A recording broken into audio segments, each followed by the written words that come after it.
Good afternoon, Aquarius, and welcome to my channel. This is the Oracle of Zoraya Utlanaya, and today I'll be doing a reading for you for the week of August the 4th to the 10th, 2024. I've already cut your decks, and I've shuffled them all twice each, utilizing the numerology of the date August the 4th, 2024. This way we can dive right into the reading. Now, before I dive in, I just want to let you know I've been called by Spirit to provide reduced and discounted priced personal readings to you all. If you want more information about what that looks like and how much it costs and how to contact me, just look in the description box below. All right, let's dive into the reading. I'm going to pull out all of the cards here to get a general idea as to what is going on. We want two cards at the same time here. Okay, and then we are going to keep moving, and then I'm going to go through them in a little bit more individually. All right, you are definitely manifesting something right now, okay? We have the Seven of Wands with the Six of Wands. Okay, so moving forward, we have the Knight of Cups with the Nine of Cups. And then these two wanted to come together, the Moon and the Magician with the Knight of Pentacles. Okay, so you are definitely manifesting something here. Right off the bat, this is where I'm going to start. Okay, we have the Moon. The Moon is a card that illustrates mystery. It can illustrate fears as well, but it can also illustrate and push forward the idea of things happening behind the scenes. So we currently have a new moon in Leo that is occurring on the 4th. So this is today when I am recording this for you. All right. And the new moon is a good opportunity to manifest things or to put forth an intention into the universe. Okay, so full moons are a good opportunity to purge things that do not serve you, because the moon is at a culmination point. It is the biggest. It is already done growing. All right, and then as the moon wanes, as it goes smaller and smaller into the crescent moon, into the new moon where there's no moon visible, right? That is when we are purging. It is getting smaller and smaller and smaller. So now we are at the new moon. This is a fresh canvas. We have purged what we no longer need. We have purged things that no longer serve us. And now it is a good opportunity to manifest things into our world, to bring things in. We put our intentions forth into the universe. We plant the seed, as you could say, and as the moon waxes, as it grows larger into the culmination of the full moon, it is when our intentions start growing and coming into fruition. Okay, the seeds start germinating because the moon is growing in size. Okay, so right off the bat, this is what I'm getting here. The Knight of Pentacles is the knight. He can be very hardworking, very ambitious as well, but he is the slowest knight in the deck, okay, out of all of the knights. Now, but what this is telling me here is that the soil is really ripe right now for you to plant some seeds. Like the new moon right now is really it's a really good condition for you right now to plant seeds that are in alignment with your heart. Leo is all about the heart, okay? And this is about stepping into the energy of what you want, the Nine of Cups, okay? In alignment with your values, in alignment with what is important to you, your principles, and what gives your life meaning and purpose. We'll get more into those cards in a bit. Okay, and for some of you, I'm getting, because this is a general reading, for some of you, this is telling you to plant the seeds right now, okay, for your intentions of what you want to manifest, maybe for the remainder of the year, all right? But for some of you also, I feel that you already have planted the seeds here, and you are starting to sow the ground, and you're starting to reap your harvest, okay? But if you look actually closer, he's actually planting the seeds. I don't know if you can see that there. Okay, he's tilling the soil, and then he's actually planting the seeds. So take it how it resonates. But you are very powerful right now. You want to get going. You want to get going. The new moon is very potent. 3 days prior and 3 days after the actual day. So if you're watching this a little bit later, that's fine. And you know what? If you want to do a ritual, if you want to set your intentions at another time, it is not as powerful, but you can always do that whenever you feel inclined to do it. Okay, the astrology is there to give us some amplification, and sometimes it is, not a good time depending on the to start certain things with the astrology being a certain way, but setting intentions is always something you could do at any time. Okay, now you have right now the ability to dive into and to tap into the characteristics and the archetypes of all of the different suits. At your disposal right now, my dear Aquarius, is the power of the wands, the power of the fire signs. Okay, you are very ambitious right now. You can tap into your passions, your drive, and your energy is very impetuous right now. You have a lot of energy to put things into action with this new moon in Leo. Okay, Leo is a fire sign, so definitely utilize this. You have at your disposal the power and the archetype and the characteristics of the earth signs, of the pentacles. Okay, you can ground your intentions and your thoughts into reality and utilize the wands to put them into action. Okay, your emotions, so we're going to talk about that in a second with the moon, okay, and with the Knight of Cups here. Okay, you can tap into your emotions, your intuition, your psychic abilities, your clairvoyance, your clairsentience, your clairaudience, your telepathy. All right. And you are very logical and practical right now. Everything that you are going to be working on is going to be grounded in reason. Okay. Everything is balanced here. You have at your disposal all of these things for you to utilize. And I want you to make sure that you understand that your internal state, your external environment and your external state is a reflection of what is going on within you, okay? As within, so without, as above, so below, all right? So this is something that I have been learning, and going through right now. Things are very frustrating for me with my business that I've been working on. I've been getting a lot of anxiety, but I've been doing some rituals, been doing some meditations. I'm doing tarot readings for myself, trying to communicate with the gods that I work with Hecate, with Odin, with Ganesh, with Lucifer. Okay, it's not the Lucifer that you know.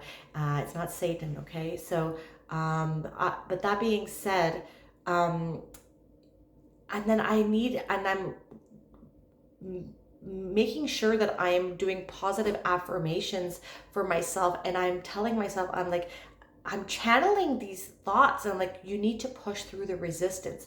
You need to push through the resistance, because people might give up, right? When you get a hurdle, you don't know how to pay your bills and stuff like that. And this is the resistance. This is the Saturn. Saturn's really potent right now, okay? And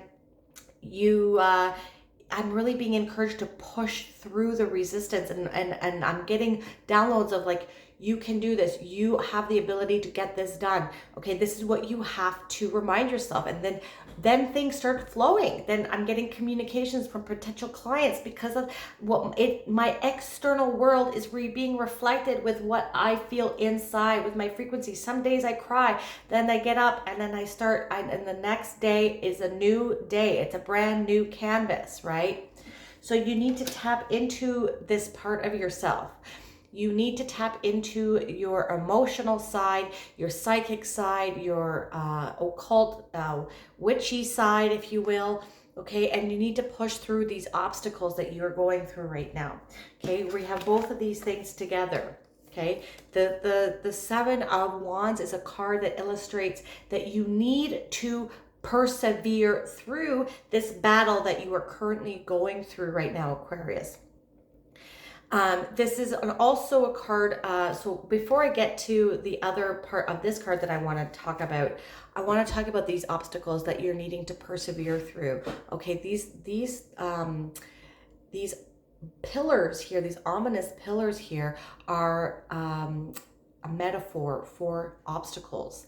Okay, and you see here, this is the development of yourself. We start off in the pool of universal consciousness. This is our unconscious self here, and we are coming out of the pool of universal consciousness. And this is a dog, and this is a coyote, and they both illustrate our raw, primal self and our domesticated civilized self, if you will. And we need to tap into both of these aspects of ourselves in order to push through any obstacles. So doing your shadow work as well, like knowing what you're capable of, knowing how the struggles and trials and tribulations of what you have faced in your past has primed you and what has given you the skills and the ammunition that you need to break through any obstacles that you have. Okay, so we're tapping into our raw, primal, instinctual self. This is the unconscious. Okay, this is if you know about Freudian stuff, this is like being an animal, doing things instinctually. Okay, and then we have our conscious self. This is our higher conscious too. This is our spirit. So we're integrating both together so that we can elevate, in a sense, in order to see the grander picture and push through the pillars of our obstacles and go towards the mountains, which is our goal. Okay. So this moon is very, very powerful right now. You are going to be victorious here. Okay, you are going to be victorious here. This is the Six of Wands. This is, this is the Six, and then we're going to the Seven. You are right now very powerful. You are being victorious. You have just fought, you feel like you're constantly fighting a battle, perhaps. Okay. And so, because he has gone to war recently, and now he is being celebrated in his town with a parade because they are celebrating his victory. All right, so you're being encouraged, and that is what is part of what is being hidden as well here from you. You are winning many battles that perhaps you don't even know about. Things are happening behind the scenes. So how you view yourself right now, Aquarius, is a lot different than how others view you. Okay, like check it out. Like these people here, they are celebrating him, and this I'm getting here, like just be mindful of who you're talking to about all of your goals, right? Because not everyone wants to see you win. Some people are jealous of you too. Okay, so like, and when people are not jealous of people that are a failure or that are not successful, people are jealous of other people because they have a lot to offer and they are very good at what they do and they are winning in life. Okay, so just know that if you are being hard on yourself, if you don't feel that you are at the point where you'd like to be, know that there are people out there that wish they were you. Okay, and what I'm getting here is that you are going to be victorious even more this week. So you need to prepare for opportunities that can come out of the blue here. All right, this is, he's like positioning himself here on this cliff, on this bluff, in order to seize an opportunity when it comes. So he's kind of like a sniper waiting for the perfect opportunity, like to ambush someone, like it's like guerrilla warfare, right? So these people don't see him up here. And so he's waiting for the perfect opportunity to jump into the fire, as they would say. Okay, so make sure that you are preparing documents. If this is definitely about money making and like something about work here. So if you're looking for clients, like update your website, update any paperwork or like your portfolio or something that you need to do, update your social media, because things might change in an instant. Okay, you might have to seize an opportunity. You need to be prepared for it. Okay, so and if you do that, you're going to be even more victorious this week. Because there's offers coming in. There is an offer coming in for you here, all right? So normally I would get an offer of love, but I'm not getting that here right now, okay? I will mention it if it comes up. I don't usually talk about love, but if it comes up, I will. I'm not getting that here. This is an offer coming in that it's in alignment with your values and it's going to give your life purpose here. And this is what you're striving to work towards, okay? This is what you're striving to manifest. So this can be the product of your intentions and the ritual that you do planting the seeds during this new moon time that we have in Leo. Okay, and in order to bring this in even more quicker, you want to emulate, you want to live life like you already have what you want to live life as if you've already received it and it has already come to you. This is like kind of like faking it till you make it. But it's kind of the same mentality, but you are emulating the frequency of what it is that you want to attract like you already have it, because you'll be amplifying it even more. Okay, this is the trick of manifestation. You need to believe that you already have it. You're just in the midst of the story. Do you understand? All right, so there is an offer coming into you. You have to push through the obstacles. Know that you can do it, and you have to know it within your heart. You have all of the powers of all of the suits right now, and things are going on behind the scenes. So make sure that you're planting the seeds, you're preparing yourself to seize the opportunity, because some sort of offer is coming in for you this week, okay? Let's end off with an animal oracle card, and you have the raccoon. The inventor. Decide on what you really want. You have the ingenuity to claim it. Avoid being the trickster and practice integrity. You have many roles and can juggle them well. Creative, confident, curious, shy, secret, fastidious, fussy, disguises, dexterity, masks, bandit, adaptable, and survivor. Raccoon is nature's problem solver. They teach us that if one thing doesn't work, try something else. Their curiosity, dexterity, and intelligence helps them discover new ways to live and survive. Raccoons are able hunters and know how to provide. The parents are good teachers to their children. They are dexterous with their hands and very tidy and clean. If raccoon is your totem, you are clever, useful, fastidious, creative, and confident. You always find your way to your goal. You are playful and love the night. You can enjoy getting into a little trouble. The raccoon person wears many masks. Those with this totem may need to put on a new face to create greater success. Raccoon medicine can teach you to move with ease through your many roles in life, whether it's an associate, a parent, a child, a friend, or a partner. Raccoon people are secret keepers and need to guard against the tendency to purposefully deceive. Raccoons can be tricky little bandits. If your creativity and thinking expands at night, you might be a nocturnal genius like the raccoon. You are playful, loving, and clever. Your gifts are many. Use them. Be fearless and go after what you really want. Some things to keep in mind are: have you changed masks too many times and misplaced your true identity? Have you been tempted to steal or to deceive? If someone is tricking or stealing from you, look out for deception and choose integrity. If this reading resonated for you, my dear Aquarius, please hit that like button and subscribe to my channel. That is something that you'd like to do. You can also hit that bell notification to let you know when I release new videos. And if you want a more holistic approach as to what is going on with your week, not only check out your sun sign, but also your moon, your rising, and your Venus. I am so grateful for all the energy you brought me here today. Thank you so much for watching. Have a wonderful week. Bye-bye.